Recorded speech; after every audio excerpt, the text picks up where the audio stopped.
Good morning and Assalamu alaikum. My name is Muhammad Ahmad Aziz and I am from grade 8. Today I have something about war, something astonishing, not really astonishing but still something very talkable about war. It is not that how war is done, how it makes its impact, but how war makes us think.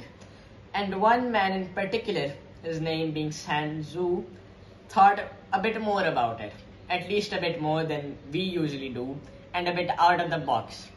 Now, Tzu himself was also a military leader, and he wrote The Art of War. The Art of War is basically a group of mottos, not really mottos, but a group or a book including various tactics to win battles, obviously battles. Now, although it is about war, disclaimer being that it can also be used in real life. There are many things that can be done in real life. Now, the book is basically covering many aspects of war, like the philosophy being without fighting. That is Sun Tzu's philosophy. Now, if you say that this is a very unpopular book, it is used or actually examined, digested, and applied by many leaders. Yes, military people are always leaders. So, now if we get into this, it is a very short book and it will probably be a spoiler, a very big spoiler to tell you more about it. But still, it is focusing on war in such a way, in such a direction, that it basically feels that he is telling you daily life tricks, daily life hacks, like those 5-minute hacks. Now, there isn't much you can say about it being related to modern war, because obviously we have artillery, we have guns, we have the hypersonic and the cluster missiles, but still it covers the psychological and the humane aspects of war. Obviously, war is fought between humans.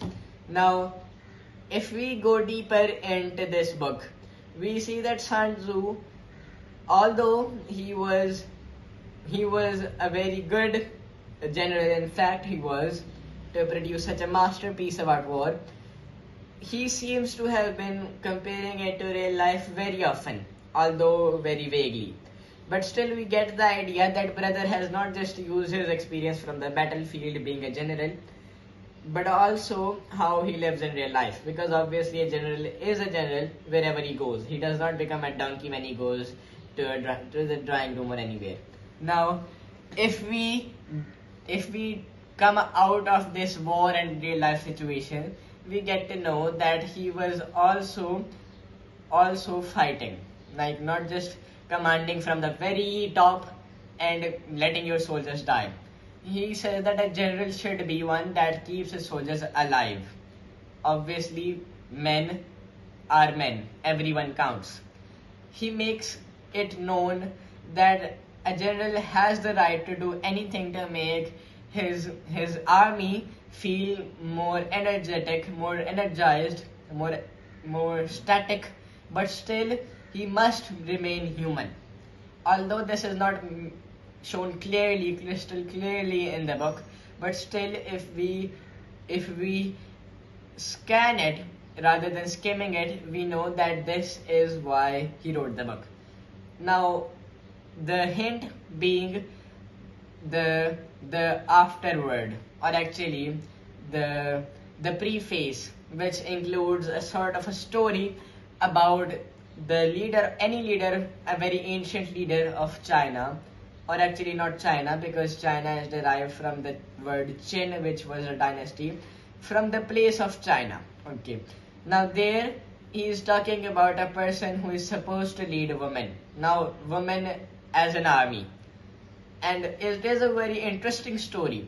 Now, however you take it, whether you take it as tyranny, whether you take it as leadership, it is still worth watching. Absolute cinema.